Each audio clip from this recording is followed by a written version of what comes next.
My counselor? Renee. Okay. Renee was my counselor. How long has it been since you've seen it? Since I left, so it's been about 6 years as well. Yeah. Are you pretty excited? I'm really excited. Yeah. She's been talking about Renee the whole way down. And a home is really not just, it's certainly not just a building, it's a set of relationships. So the building plan really followed a theory or an idea, a big idea, which is that these are our kids. These kids need to be loved. They don't need to be treated as clients, they need to be treated as kids. So if you build a place that looks like a prison, they'll behave like inmates. If you build a home, they'll behave like kids.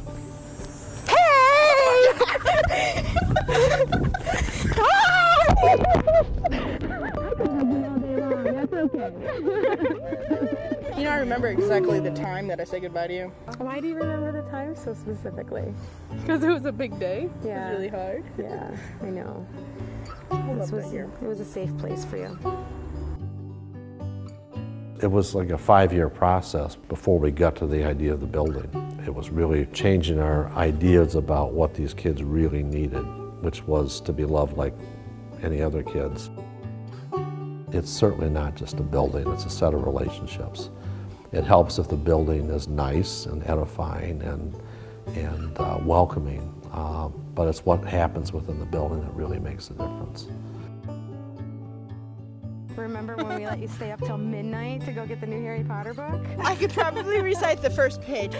Mr. and Mrs. Dursley, number 4, were perfectly proud to say they were perfectly normal. Within a residential program, one of our obligations is really to prepare these kids for life, not to prepare them for institutional life. It's important to believe in these kids' potential. Remember the first time? Yeah. Does it look the same? Yeah. This is the couch. This was exactly where we were sitting when I told you about your mom. I remember you, Miss Deneen, and I think Miss Christina were all three sitting upstairs. And you looked up. It took you a little bit, but finally, you know, you broke the news that my mom had been in a car accident and hadn't made it. The first couple minutes, I didn't really want to believe it.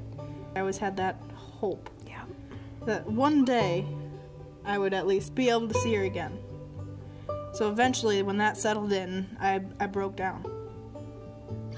You know, when I think about you a lot, sometimes I think that was a big turning point for you, because I think sometimes at that point, you lost hope to be in a family.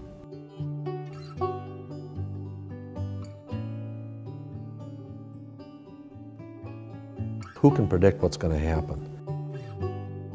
A residential treatment is measured by not so much what happens in the time they're here, but have we really made an appreciable difference in their lives? You know, there's 3 measures. Do they feel like they're worthy of love? Do they feel they're capable of loving other people? And do they believe they belong in this world? If the answers are yes to those, we've succeeded.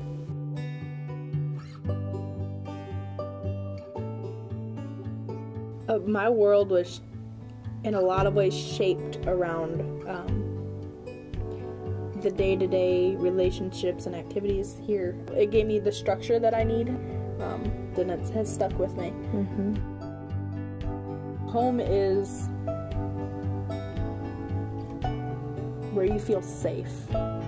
If you don't feel comfortable, if you don't feel safe and happy, I wouldn't consider it a home.